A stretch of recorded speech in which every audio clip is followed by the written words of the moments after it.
One of the keys to living the dream life in ministry is doing as little ministry as possible. I know that sounds crazy and it doesn't make any sense, but that's the key to living the dream life in ministry. As pastors and as ministry leaders, we're overwhelmed all the time with all the things that we have to do, with all the stuff on our plates, with all the to-dos that are on our task lists.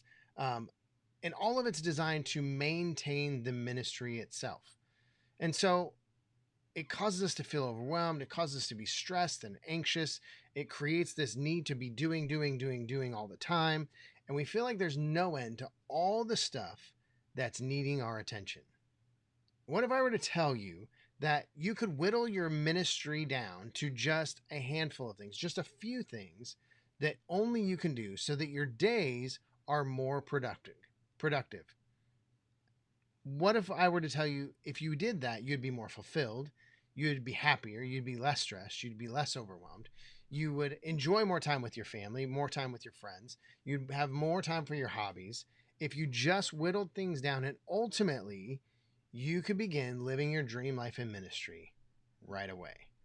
Well, one of the secrets to living that dream life in ministry that we've been talking about over the last few weeks, one of the secrets is focusing on the things that you have to do and then identifying those in your congregation, in your faith community, identifying those key leaders that you know are quality influencers within your church, and place them in the right positions, in the right seats, in the right responsibilities, so that they can live their dream lives, so they can have a more fulfilling experience at church, more fulfilling experience with their relationship with Jesus, and ultimately so they can live out their dream life in ministry. If you can do that, then you can start living your dream life in ministry. So what we're going to do today in this episode is I'm going to show you exactly how to identify those key leaders in your congregation, what to do with them, and how that leads back to you living your dream life in ministry.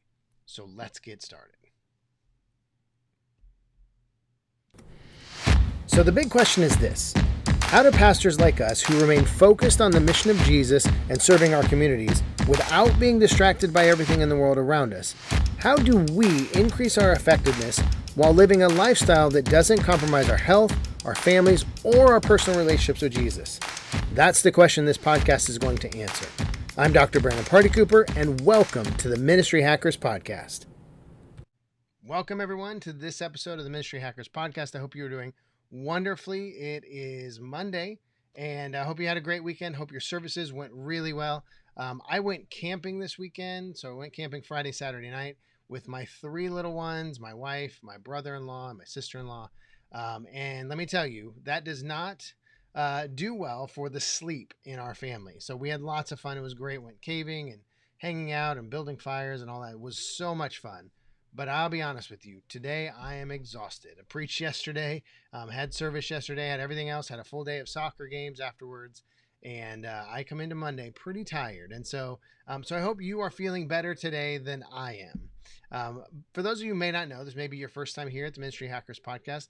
My name is Dr. Brandon Party Cooper. I'm the founder here at Ministry Hackers, and our goal here is to help you, pastors and ministry leaders, to live that dream life in ministry that I believe God has created for you, but so few of us actually live.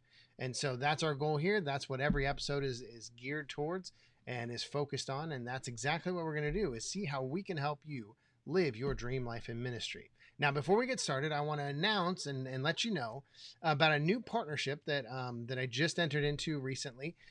Ministry Hackers has partnered with the Life and Leadership Ministries to bring you a new resource on their eDisciple learning platform. Now, have you ever wanted to know exactly what your congregation was struggling with, what they were going through, how they were, what was going on in their lives? Did you ever maybe even think about, man, I wish I could sit down with my congregants one at a time and ask them some questions and figure out what exactly are you struggling with? What areas are you exactly, needing to grow in? How can I help you grow in your life so that you live a more fulfilled life and relationship with Jesus? How many of you wish you could do that without having to do all of those one-on-one meetings? Well, that's exactly what this tool that the team at Life and Leadership and I have developed and produced and put out there just for you as pastors and ministry leaders. And what it is, it's an incredible opportunity. It's the Leading Life Experience. And what it is an opportunity for you as a pastor and ministry leader to create an opportunity for your congregation to do exactly that, to tell you exactly what it is they're struggling with, areas in their life that they really need to grow and develop, and really live that fulfilled life that we all search for. What the Life and Leadership team has done is they've developed an assessment that asks some questions and gives a report back to each individual that takes it to let them know exactly in four core areas of life how well everyone is doing. And once they receive that report, then they know personally, they know exactly what they need to do to start living a fulfilled life. But for you as the pastor or ministry leader, what you get is you get a report that shows all the data from all the assessments to let you know exactly what your congregation as a whole is struggling with. And so that will help you to better know how to minister to your congregation. So when you're having the question of what small group should we start? What ministries do we need to have? What curriculum should we buy? What sermons do I need to preach over the next 3 or 4 months? Whatever those questions are, this assessment is going to tell you exactly what areas you can make the most impact in your congregation and serve your congregation most. And the best part is you don't have to sit down and have one-on-one meetings with everyone. And it will create an opportunity where people will want to be a part because they know that what you're about to give them, whatever ministry opportunity you're opening up, whatever class that you're starting, because you're using this data to show you what they need, your congregation is not only going to want to attend, but they're going to beg to be a part of it because they're going to know this is an area that they want to grow in. And so this is a great tool that the Life and Leadership Ministries team has put together. I had the opportunity to be on board with it and help them develop it. And so I'm super excited to get it into your hands. Ministry Hackers is the first place that this is going to be available. So I want to encourage you to check out the Leading Life Experience. Go to edisciple.com/pastor. Go there. You can sign up for a sample assessment. You can take the assessment yourself, or you can look at a report just to see what it looks like. And then you can enter into the Leading Life Experience that the Life and Leadership Ministries team has developed an entire resource toolkit for you to help you create a great experience for your congregation, to equip you to minister to them better and equip them to live a fulfilled life. So go to edisciple.com/pastor. Check it out, get on board, set up your Leading Life Experience for your congregation, and watch and see how your congregation not only grows and flourishes and starts living that fulfilled life, but how you can become more effective and more pinpointed in how you minister to everybody in your congregation. So again, go to edisciple.com/pastor, check it out. I promise you it'll be worth the time checking it out. Okay, so let me ask you a question. Do you ever feel like everyone in your life needs a little bit of something from you?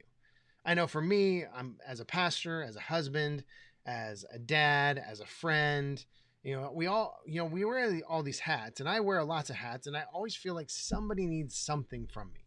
I have 3 little boys, and they're always like, Dad, can I do this? Dad, can I have this? Dad, can you do this? Dad, check over here. Dad, look at this. Dad, let me tell you something. But congregations and churches, they can be a lot of the same way.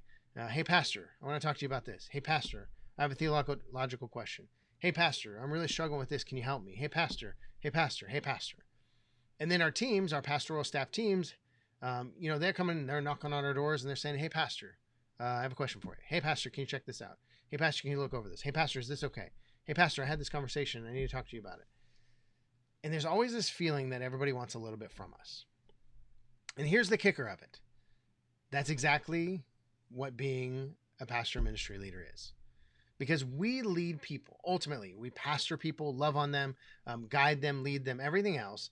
And part of the gig and part of what we do and part of the calling that we've said yes to is that we are there for people. But the challenge is that becomes very difficult and overwhelming over time. And so how do we manage all that? How do we do all that? Because not only do we have lots of people coming to us say, hey, pastor, hey, pastor, hey, pastor, hey, dad, hey, friend, hey, whatever. But we also have this eternally long list of things that we need to do. we need to prepare sermons, and we need to have board meetings, and we need to meet with our staff members, and we need to handle business stuff, and we need to develop ministries and write curriculum. There's all these things that we have to do. And so how do we manage that? How do we divvy that out? How do we, what do we say yes to and what do we say no to? And the things we say no to, do they just disappear into oblivion? Is there somewhere for those to go? And one of the things that I think that we need to do is we need to identify more leaders within our church to carry the load. We're all familiar with the Exodus story. And in there's this moment where Moses has led the Israelites out of Egypt. He's led them out, and there's this moment where he is basically standing as judge between all the Israelites. He's hearing all of their problems and challenges, and he's acting as this mediator for this huge nation of people. And just imagine, like, your congregation of 100 people or 500 people or 1,000 people, and imagine how difficult it is to manage all the things with that. Now, be in Moses' shoes, where he has literally millions of people that he's managing. And so, if Moses is trying to do that, then how easy is it for us to also fall into that situation? And so Moses' father-in-law, Jethro, comes along and he says, this thing that you're doing is not good. Now, what Jethro is not saying is you mediating is not good. What he's saying is you mediating over everyone is not good.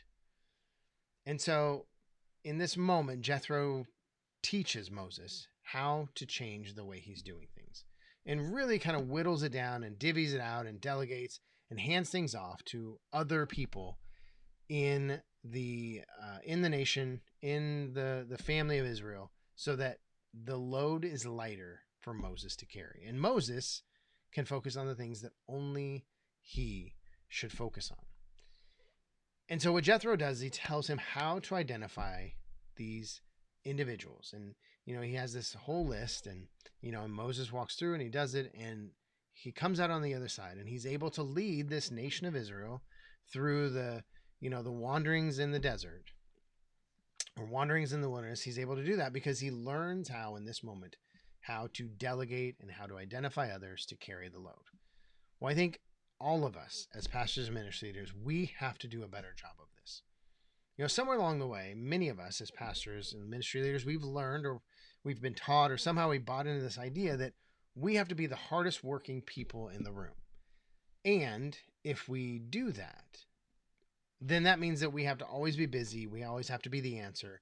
And if we're being honest, some of us, we fall into almost this Messiah complex ourselves, where we have to be the ones to fix everybody's problems. And that's just a recipe for disaster, not only for the people that we're trying to help, but for ourselves, for our entire congregation, for our families. We cannot be that. And we have to constantly fight that urge to be that for everybody. What we really need to do is we need to get back to kind of what Jethro was teaching Moses, is we need to identify other key leaders, other influencers within our congregations who can carry the load. And so that's what I want to talk about today. Is I want to talk about the 3 keys to identifying key influencers. How do you identify who those influencers are? And the first one is look around and see who is already making an impact without any position or any authority. You see, the thing is when you have people in your congregation who are already influencing people, then you know that they, for whatever reason, have garnered influence with people. Maybe they're likable. Maybe they're fun to be around. Maybe they're very understanding and patient. Maybe they're compassionate. Maybe they're visionaries and they rally people. Whatever the case is. But look around. Who is already leading people within your congregation? And they don't have any position. They have no authority. They have nothing to hold over anybody's head to force anybody to follow them. They just naturally carry themselves in such a way that people want to follow them. When you identify those people, then you know you have somebody who can help you change and make a difference.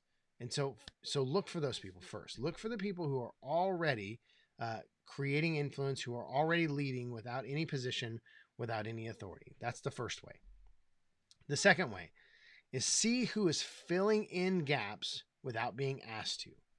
Now, all of us know none of us can staff every need in the church. It's just not possible. And even with a great volunteer system, there's always gaps. There's always something, even if it's somebody doesn't show up or somebody misses something or somebody is not paying attention.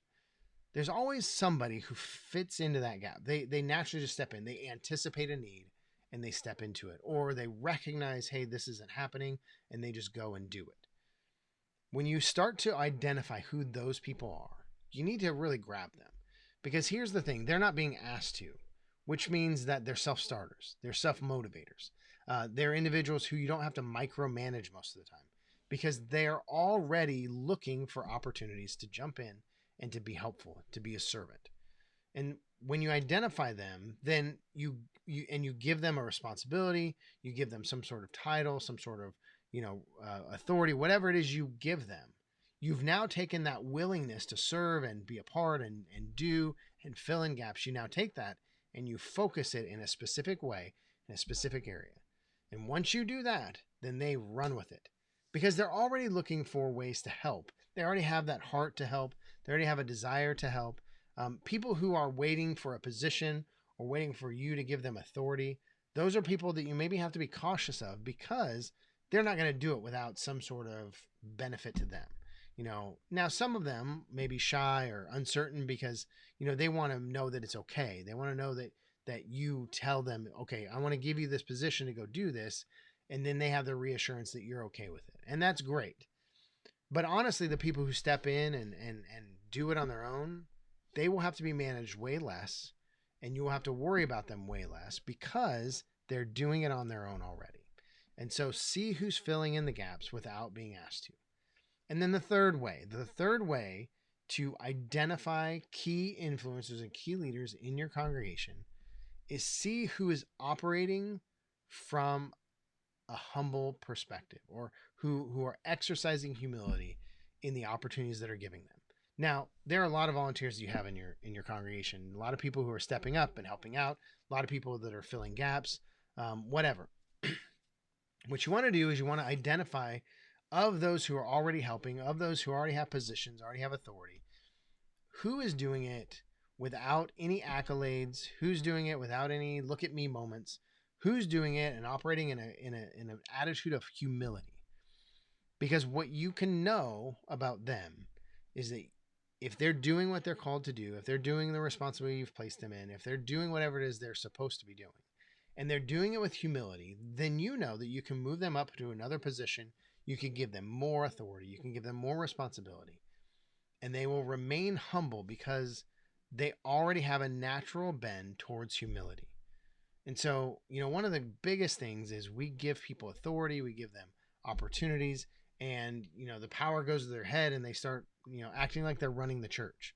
And then that becomes more of a headache for us. And so for some of us, we don't like to delegate. We don't like to hand things off. That's partially why we try to do everything on our own, because we don't want to have to deal with managing people who just kind of run away with authority and position and make a big mess for us. And so it's just easier if we just do it on ourselves. But if you identify the right people, you identify those who are operating in humility, then when you give them more opportunity, more responsibility, more authority, then you don't have to worry about them just kind of running off and creating a mess, because they're operating in humility. They're not trying to create something for themselves. They're not trying to create their own name or their own kingdom. They're operating in humility. And you can trust that they are going to be about what you and the church are already about, rather than creating something for themselves.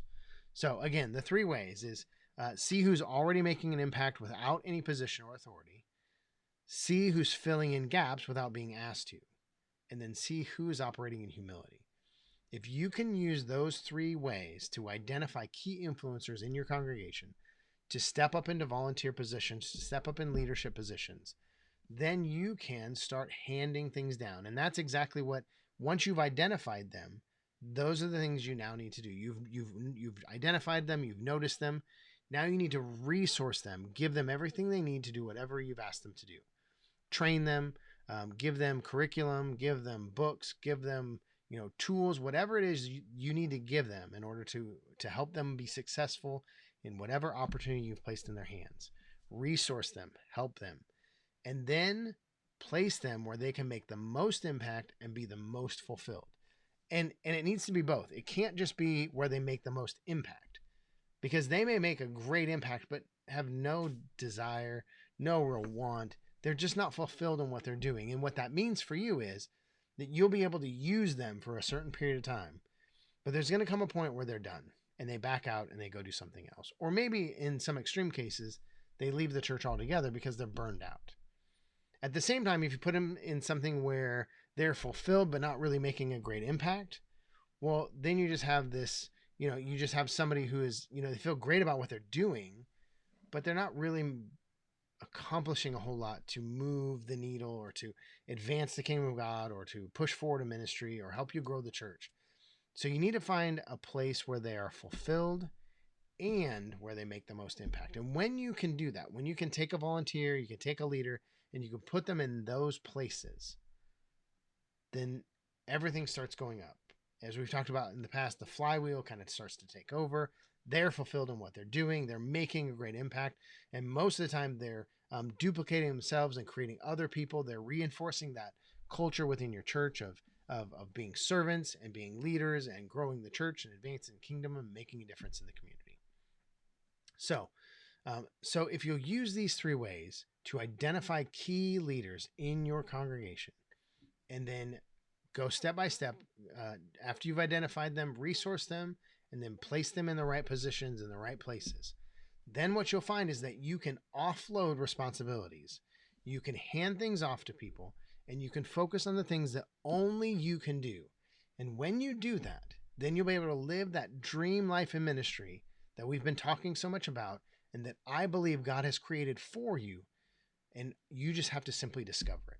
And so again, the 3 ways are see who's already making an impact without position or authority, see who is filling in gaps without you asking, and then see who's operating from humility.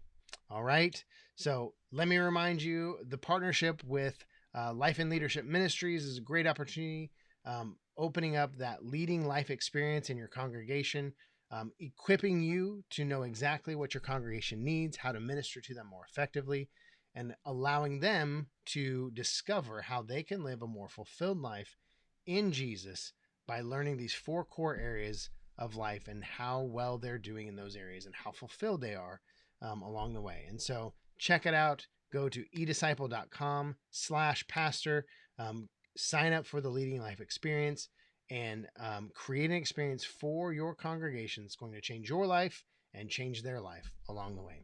Alrighty, hope you have a wonderful rest of the day, and I will see you in the next episode.